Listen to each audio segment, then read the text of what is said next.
So today we want to pick up where we left off yesterday. We had just taken our 1040 form and we had filled out the front side using our Schedule B for interest and for dividends. And now we want to continue by using our Schedule A. So we had gotten as far as number 40, where we have itemized deductions. And so we're either allowed to take a standard deduction, which is listed over here, and since Brian and Margaret are married, filing jointly, they would have a standard deduction of $10,900. But they also have a lot of possible deductions that they could itemize.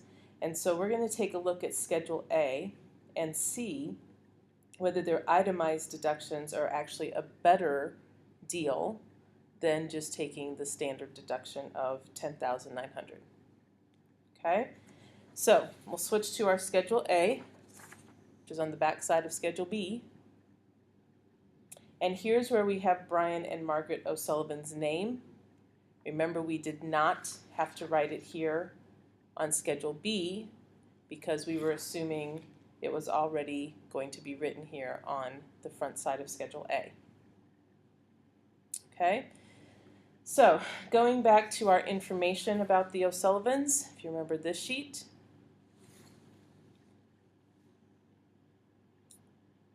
you should have that sheet beside you as we follow along and fill in some of these deductions that we can use. All right, so we got as far as the adjustments on our sheet containing information about the O'Sullivan family, and we were down to medical expenses. And so for medical expenses, we're told that the O'Sullivans had $18,800 in medical expenses last year. Medical insurance covered 80% of these expenses, so they only had to pay 20% of the medical bills. That's pretty common with medical insurance these days, especially if you want to go to a what's called a Tier 1 facility, is that the insurance will pay for 80% and you pay for 20%. It also goes on to say that the IRS allows medical and dental expenses deductions for the amount that exceeds 7.5% of a taxpayer's adjusted gross income. So our adjusted gross income brings us back here to the 77,012. Okay, that's what we found from the front side for the adjusted gross income. Right? That was down here in this bottom part, and we were at $77,012. So that amount, we need to take 7.5% of that, and that gives us $5,775.90.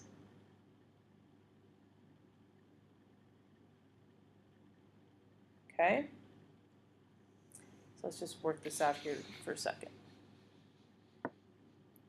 So 0.075 times the adjusted gross income of $77,012 is going to give us $5,775.90.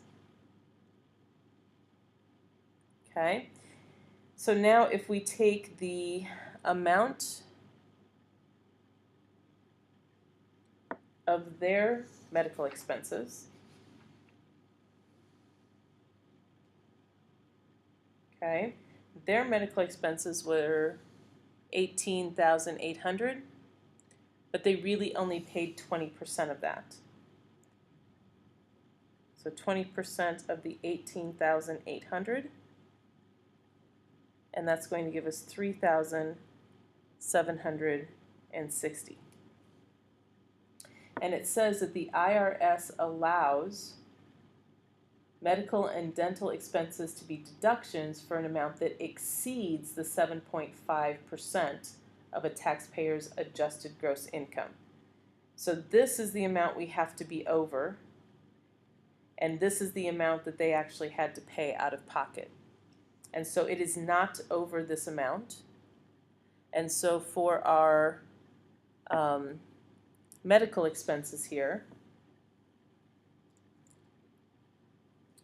we can fill in that we had medical and dental expenses of $3,760. That's the 20%. We have our $77,012 here for the adjusted gross income.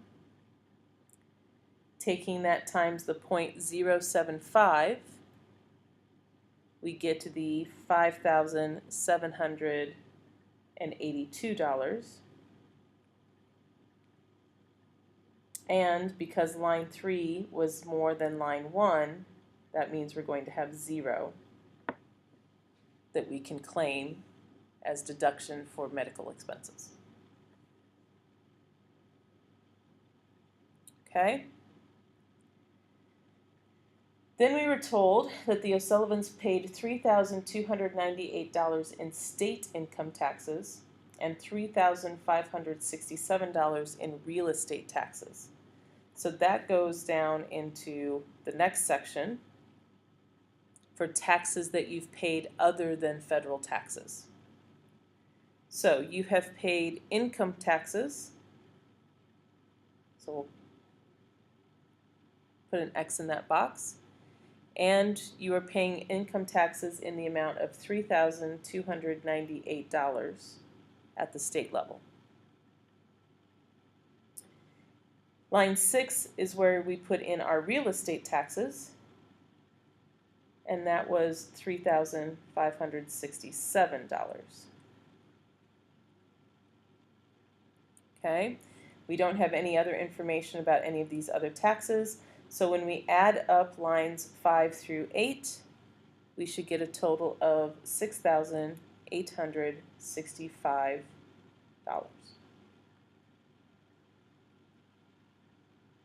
Okay, the next section is a section where you can list any interest that you have paid. So if you have any kind of mortgage on a house, if you have loans of some kind, then this is a place where you can declare some of those expenses. So again, going back to our information about the family, we have mortgage interest paid of $3,096. And so right here for line 10, home mortgage interest and points reported to you on a 1098 form. So again, your mortgage lender would have a form that they would send to you that would give you this amount every year. And for the O'Sullivans, that amount was $3,096. Okay, we don't have any information about any of these other types of interest. And so when we get to line 15, we add 10 through 14 together, and we're still looking at $3,096. Okay, then the next section allows us to claim some deductions for giving to charity. So in line 16, we have gifts by cash or check. If you made any gift larger than $250 to any one particular place, then you would need to do something extra. But based on our information, the O'Sullivans gave $987 to different charities, and the highest amount they gave was $100 to any one of them. And so we can just put the 987 in line 16. Now, line 17 allows you to give other things away and to give what you think the total value of that is. And here, if we give anything over $500 away, then we need to do something extra. Well, they've also donated $450 worth of clothes to different charities, but no single charity received more than $120 worth. So again, we don't need to do anything extra or different. We're just going to put our $450 amount in for line 17. And so now for line 19, because we didn't have any carryover, line 19 tells us to add lines 16 to 18 together, and we should get $1,437.00.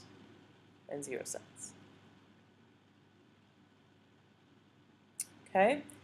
Then we have this next section, which is a single question section, and it says if you have any casualty or theft losses, you're to attach a Form 4684 and then put the amount here.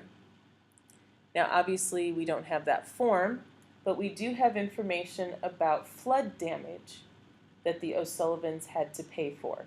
That's what we call a casualty. So any kind of damage that you have to pay for, damage to your property or theft of your property, you can claim those things here in line 20. So the $9,230, oh, sorry.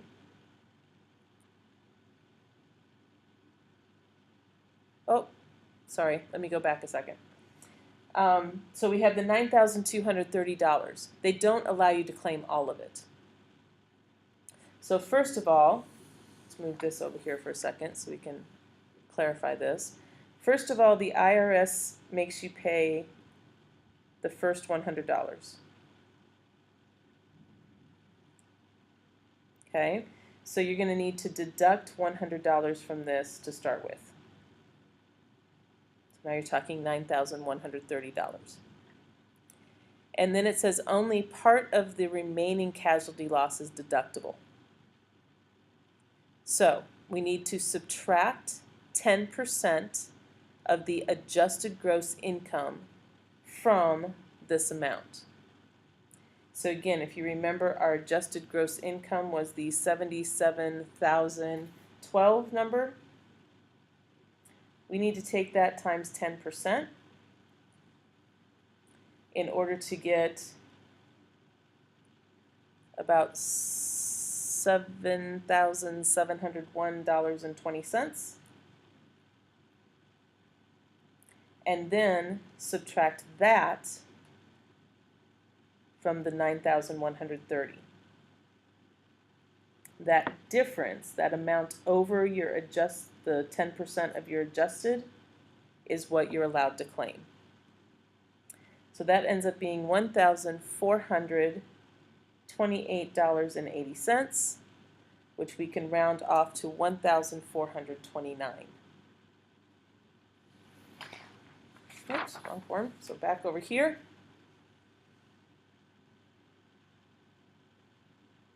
For our casualty or theft amount, we can claim $1,429.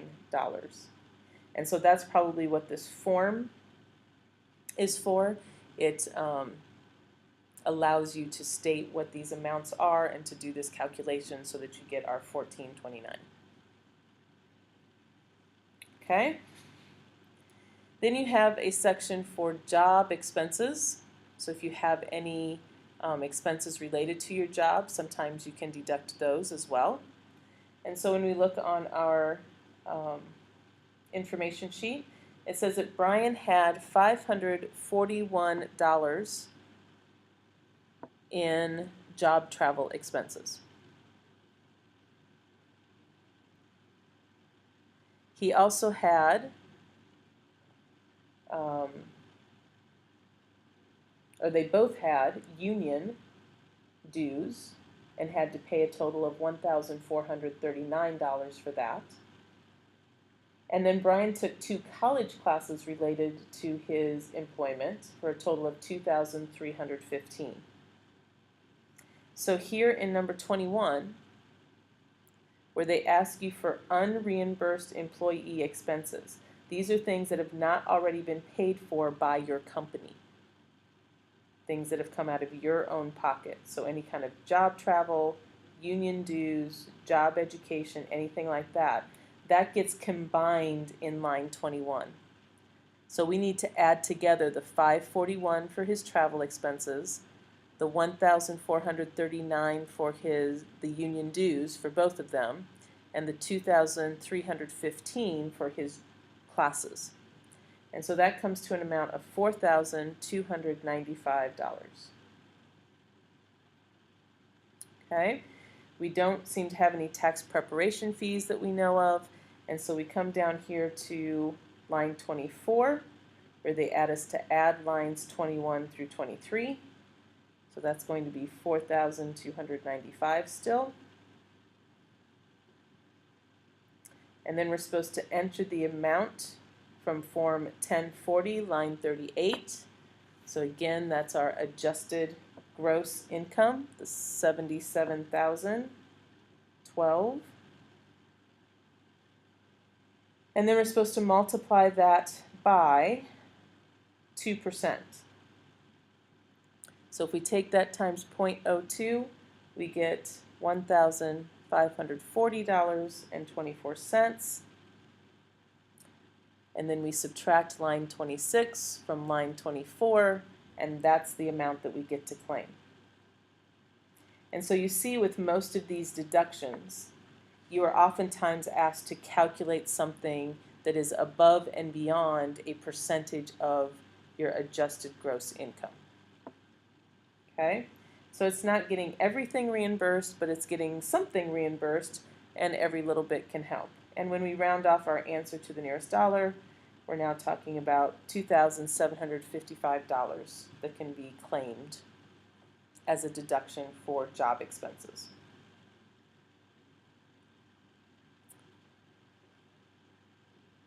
All right. So, in our last section here, almost last section, we have other miscellaneous deductions. So if there are other things that you know are allowed to be claimed as deductions that haven't been taken care of in these upper sections, then this is the place where you would list them and write your amount. And then finally, it's time to add it all up. So first of all, it says, is Form 1040 line 38 over $159,950? Or over $79,975 if married filing separately? Okay, well, we're not married filing separately, so we don't need to worry about that number. Is it over the $159,000 mark?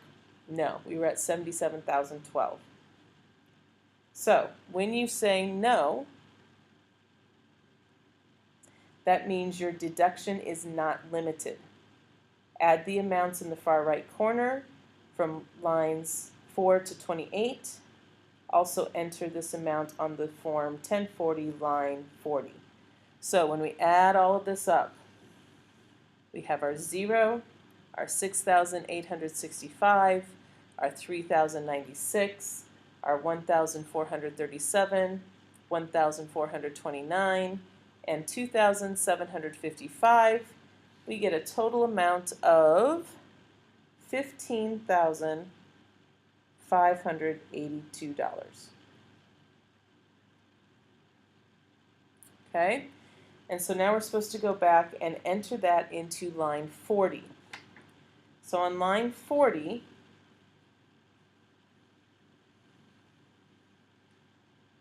okay, line 40 was where we were a minute ago. And this is where we're supposed to do our deductions.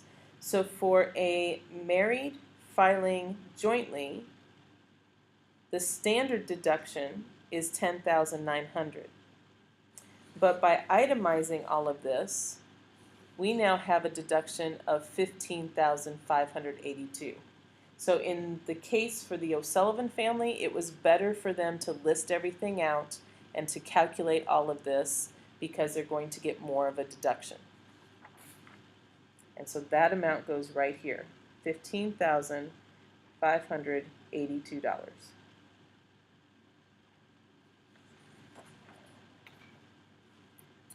All right, so now let's go through the rest of our 1040 form. So in line 41, subtract line 40 from line 38, and we should get 61,430. If line 38 is over 119,000, it was not. We don't have to worry about that. Otherwise, multiply 3,500 by the total number of exemptions in line 6D. So if we go back here again to line 6D is where we have our exemptions in the box, and the number was 3. So back over here again, in line 42, we're going to take 3 times 3,500 and get 10,500. In line 43, we have taxable income now. So we're supposed to subtract 42 from 41. If 42 is more than 41, enter 0. It is not. So we're going to subtract, and we're going to get 50,930. What is the tax? That you can look up in the back of the book again, in the appendix. We're just, for all of these, unless you are given some other information, we're just going to assume we're using that tax table in the back of the book. And so if we look that up, we get $6,836 as our actual tax. 45 is an alternative tax. We don't need that. So for 46, we're going to add 44 and 45 together, and we're going to get $6,836 as our tax amount. Okay, we don't have any foreign tax credit here. We do, however, have credit for child and dependent care costs. We're told that the O'Sullivans both work, and they're going to get a credit of $780 for their child care. So that goes in for 48. As you look through the rest of these, the only other one that applies is number 53. They're getting credits from Form 5695, and that's going to be a credit of $133. That's where their energy credit is going. Okay, so now if we add those two together, this amount is going to go in line 55, which is $913. When we get to line 57, there's no self-employment tax because they're not self-employed. There's no other taxes as you read through here, and so this is just going to be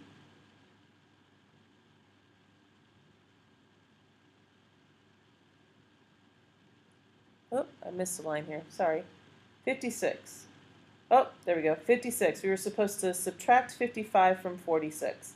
So if I subtract 913 from 6836, I'm now at 5923.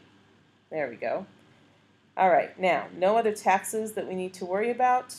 So we're still at $5,923. This up so you can see that. And then finally, we're in the payment section. So federal income tax that was withheld, that's back at the top in our W-2 information. There was $7,622 that were withheld.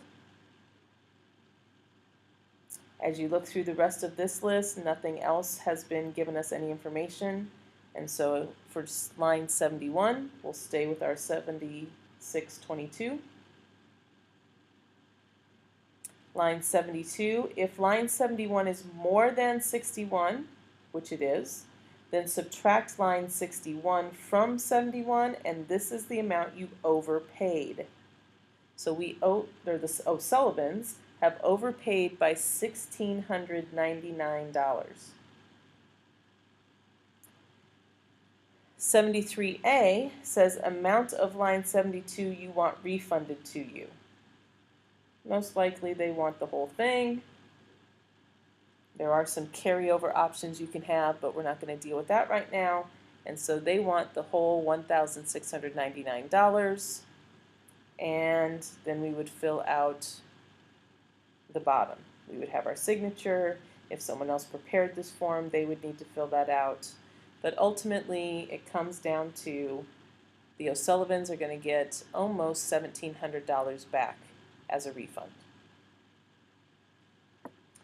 All right, so if there's any steps in there you didn't quite get, go back, take a look at them again, try to follow this as best you can, and then you have there's one problem that you need to do for the homework that's posted on Canvas that will take you through the same process of filling out a 1040 along with the Schedule A and B for a particular set of information. Good luck. We'll see you on Monday, and we can take care of any questions you have at that point.